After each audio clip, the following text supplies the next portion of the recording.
जय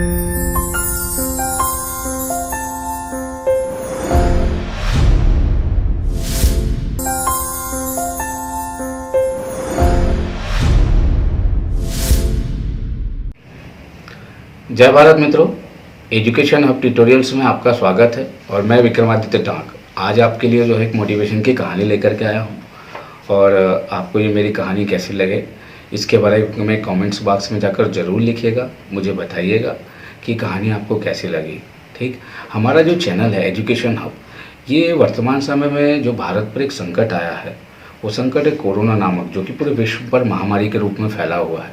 और इस समय हम सभी अपने घरों पर हैं और घर में रह कर के हम अपनी स्टडी को कैसे बेहतर बनाएं, इसको लेकर के हमने पूरे प्लान के साथ जो है अपने यूट्यूब चैनल लॉन्च किया बच्चों के लिए। और उसमें सारी चीज़ें डाली है, उसमें मैथ्स, रीजनिंग, जीके, हिंदी, सारे सब्जेक्टों के जो हमने वीडियो अपलोड किए हैं।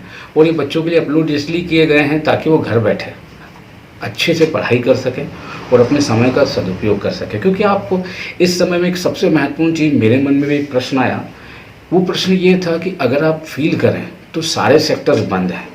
अगर हम देखने जाएं तो इन सारे सेक्टर्स में, बंद सेक्टरों में अगर हम एक विशेष चीज़ महसूस करेंगे, वो विशेष चीज़ ये है कि गवर्नमेंट जॉब के जो एम्प्लॉय हैं उन सारे एम्प्लॉयों की प्रॉपर वे में सैलरियाँ मिल रही हैं।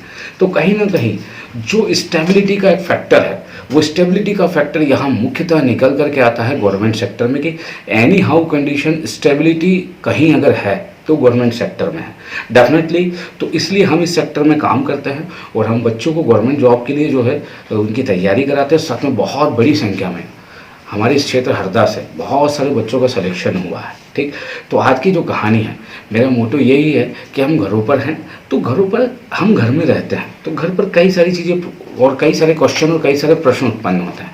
इन्हीं प्रश्नों के उत्तर की कड़ी में मैं आज आपको एक संवाद लेकर के आया हूँ और वो कहानी के रूप में प्रस्तुत करने वाला हूँ कि हमारी लाइफ में जब हम कोई डिसीजन लेते हैं तो डिसीजन में क्या प्रॉब्लम जाती है और डिसीजन में कितना संशय होता है और हम उन भ्रम की स्थिति में हम अपने आप को भ्रमों से निकाले कैसे। देखिए, कहानी कुछ ऐसी है कि एक पिता अपने पुत्र को लेकर के बाजार में निकलता है और पिता चाहता है कि बेटा कुछ अच्छी चीज़ आज जो है वो भोजन के रूप में ग्रहण करे। पुत्र की भी इच्छा होती है कि वो भी जो है कुछ अच्छा जो है मार्केट से परचेस करके उसके पिता उसे दिलाएं। तो जैसे अगर मैं हरदा की बात करूं, हम सब हरदा में निवासी हैं, तो हरदा में अगर मैं सपोज मैंने कहा कि एक पिता ने अपने बेटे से कहा कि बेटा तुम क्या खाना चाहते हो, तो बेटे ने कहा पिताजी जो है मैं आज जो है मैं एक काम करते पिताजी अपन चतरू के पेड़े लेकर के आते हैं। आपने हलवाई का नाम सुना होगा, हरदा में एक बहुत प्रसिद्ध दुकान है और उस दुकान के पेड़े बहुत प्रसिद्ध हैं। तो अगर आप देखने जाएं तो पिता उसके साथ जाता है और उससे कहता है कि भाई मेरे बेटे के लिए जो है आधा किलो पेड़े निकाल दीजिए। अब बेटा पेड़े का पैकेट पैक करवाता है और पिताजी कहते हैं बेटा हाँ चलो अब अपन चलते हैं घर। बोले नहीं पिताजी, मेरा इच्छा जो है पेड़े खाने की नहीं, एक दो पेड़े खाता है। और फिर कहता है पिताजी पेड़े की इच्छा नहीं हो रही है, अब मैं कुछ और खाना चाहता हूँ। ठीक, तो उसके पिता के मन में एक प्रश्न उत्पन्न होता है कि क्या आखिर ये करना क्या चाहता है। ठीक, तो दूसरे नंबर पे फिर पिता उसको किसी दूसरी दुकान पर लेकर जाते, अच्छा तू क्या करना चाहता है, क्या खाना चाहता है।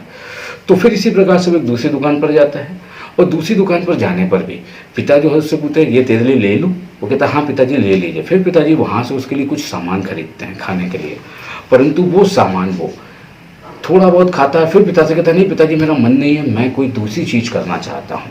ठीक, तो ये एक सबसे बड़ा प्रश्न है। अब वो फिर उसके पिता के पैसे वेस्टेज जाते हैं। फिर पिता के मन में प्रश्न आता है कि अब ये खाएगा या नहीं खाएगा, क्या इसका मन है। तो इस प्रकार से वो बहुत सारी दुकानों पे अपने पिता के साथ घूमता है, परंतु अनिर्णय की स्थिति में, अब अनिर्णय की स्थिति में उसके पिता से कहता है, पिताजी कहते हैं बेटा एक काम करते हैं हम घर चलते हैं, तुम घर ही चलो। तो पिता के साथ जो है घर जाता है। घर जाते समय पास की एक दुकान होती है, पास की दुकान से पिताजी से कहता है पिताजी एक काम करिए आप मुझे फुटाने खाना है।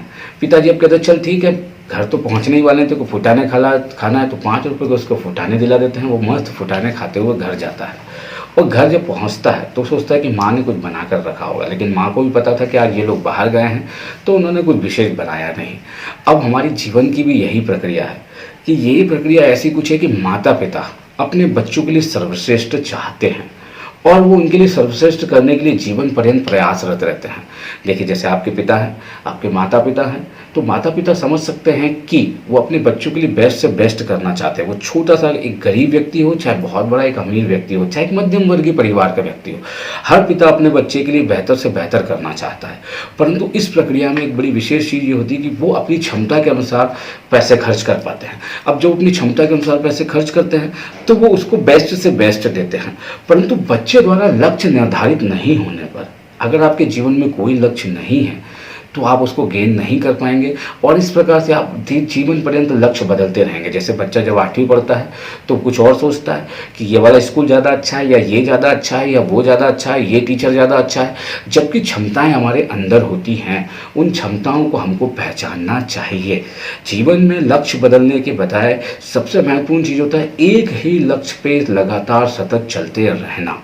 जब तक आप इस भावना को नहीं समझेंगे तब तक आप उस चीज़ को, उस लक्ष्य को प्राप्त नहीं कर पाएंगे। देखिए, जैसे अगर एक छोटा सा एग्जांपल देता हूं मैं आपको, कि एक बच्चे ने मन में प्रश्न आया कि मुझे भाई इस सेक्टर में जाना है, तो उसको उस सेक्टर में जाने के लिए संपूर्णता के साथ प्रयास करना चाहिए। वो थोड़ी देर, बच्चे जब नई उम्र में होते हैं तो बार बार सेक्टर्स बदलते हैं, एक सेक्टर से दूसरे सेक्टर में, दूसरे सेक्टर से तीसरे सेक्टर में, और वो एक असंतुष्टि भरा भाव उनके मन में आता है।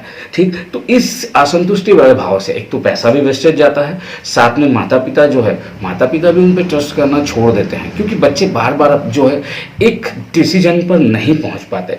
तो आप अपनी लाइफ में कोई डिसीजन लें तो उस डिसीजन पर फिर अडिगता के साथ बने रहें कि नहीं, अब मैं इसे अचीव कर कर ही रहूँगा। बस यही एक आज की कहानी का मोटो था कि माता पिता अपने बच्चों के लिए बेस्ट करना चाहते हैं, परंतु बच्चे लक्ष्य निर्धारित नहीं होने के कारण, जैसा मैंने इस कहानी में आपको बताया था, कि वो दुकान मतलब अपने लक्ष्य बार बार बदलते रहते हैं। थोड़ा सा खाते हैं, फिर वेस्टेज जाता है, और इस प्रकार से पैसा और समय दोनों बर्बाद होते हैं। जैसे मैं कोई छोटा सा एग्जाम्पल देता हूँ। मेरा एक विद्यार्थी है, उसका नाम है संयम अग्रवाल। उस बच्चे ने अपनी ज़िंदगी में तय किया कि मुझे गवर्नमेंट जॉब में जाना है। तो गवर्नमेंट जॉब में जाना है मतलब डेफिनेटली उसने गवर्नमेंट जॉब में जाना है। उसने फर्स्ट ईयर से गवर्नमेंट जॉब की तैयारी की। फाइनल ईयर जब कंप्लीट हुआ उसी साल उसने गवर्नमेंट जॉब जो है उसको अचीव किया, और आज के समय में वो हरदा में ही रायडगांव में एज ए क्लर्क के रूप में पोस्टेड है। क्यों? क्योंकि उसके पास एक गोल था, उसके पास एक लक्ष्य था। अभी भी उसके लक्ष्य बड़े हैं और वो तैयारी में लगातार लगा हुआ है। तो बस मैं यही कहूँगा आपसे कि अगर आप अपनी ज़िंदगी में लक्ष्य निर्धारित करके काम करेंगे तो आपका समय और पैसा दोनों बचेंगे, साथ में आपकी उम्र भी बचेगी। देखिए क्या हुआ कि एक छोटी सी कहानी है जो मैं इसके अंदर जोड़ना चाहता हूँ। एक बच्चा मेरे पास एक बार आया और उसकी उम्र करीब 27 साल की थी। तो 27 साल की उम्र में वो आया। जब उससे मुझसे मिला तो मिलकर के उसके मन में क्वेश्चन मार्क था कि मैं क्या करूं। ठीक, तो मैंने उससे पूछा आपने क्या किया है। तो उसने मुझे बताया कि सर मैंने बीकॉम किया है। मैंने कहा बहुत बढ़िया। फिर बोले मैंने एमकॉम भी किया है। मैंने कहा बहुत बढ़िया। फिर उसने बताया कि मैंने एमए इंग्लिश भी किया है। मैंने कहा और बढ़िया। फिर मैंने कहा और, तो उसने कहा कि सर मैंने पीजीडीसी भी कर रखा है। फिर मैंने कहा अभी तक आपके पास इतनी सारी डिग्रियाँ हैं, आज जो है आप बेरोजगार क्यों हो। फिर उसने मुझे अपना एक नाम बताया कि सर मेरा ये नाम है। तो मैंने कहा ठीक है। मैंने कहा आप उसके कहीं भाई तो नहीं, उसके छोटा भाई जो है उसके बारे में बातचीत हुई हमारी। उसने कहा सर मेरे छोटे भाई ने कहा कि मैं आपसे मिलूं। तो मैंने कहा ठीक है, आप मुझसे मिलने के लिए आए। तो मैं उसके छोटे भाई के बारे में एक छोटी सी चीज़ बताना चाहूँगा। उसका छोटा भाई जो उसने फर्स्ट ईयर में ही अपना एक प्लान बनाया कि मुझे ये चीज़ अचीव करना है। ठीक, और सेकेंड ईयर में एक एनटीपीसी की एग्ज़ाम निकली ग्रुप डी की। उसने उस एग्ज़ाम को दिया और एज ग्रुप डी के अंतर्गत उसने ज्वाइनिंग भी ले ली। मतलब 1 साल 1.5 साल में उसने तैयारी करी और फाइनल ईयर तक जाते जाते जो है उसकी ज्वाइनिंग आ गई, साथ में वो नौकरी में लग गया। बड़े भाई के लिए एक सबसे बड़ा क्वेश्चन मार्क यही था कि मैंने इतनी सारी डिग्रियां हासिल की परंतु मेरे पास कोई गवर्नमेंट जॉब नहीं है। तो उसने छोटे भाई ने उसको सजेस्ट किया कि आप जाकर जरूर एक बार डॉक्टर से मिलिए। वो मुझसे मिलने के लिए आया। तो मैंने उसको यही सजेशन किया कि आप अपनी ज़िंदगी में हमेशा डिग्रियों के लिए भागें। डिग्रियां महत्वपूर्ण नहीं होते, लक्ष्य महत्वपूर्ण होते हैं। तो उसने अपने लक्ष्य को अचीव किया और उसके बाद उस बालक ने भी तैयारी की और उसका भाई भी जो है वो भी आज की तारीख में रेलवे में जॉब में है। दोनों भाई रेलवे की जॉब में है। सबसे बड़ा क्वेश्चन मार्क यही उठा कि जब तक हमारी ज़िंदगी में भटकाव और भ्रम है तब तक हम अपने टारगेट के अचीव नहीं कर सकते। तो मेरी आप सबसे यही रिक्वेस्ट है कि आप अपनी लाइफ में इन चीज़ों को जरूर अचीव करने के लिए एक लक्ष्य लेकर उसको टारगेट बनाकर काम करना सीखें, क्योंकि जब तक टारगेट नहीं होंगे तब तक आप चीज़ों को अचीव नहीं कर सकते।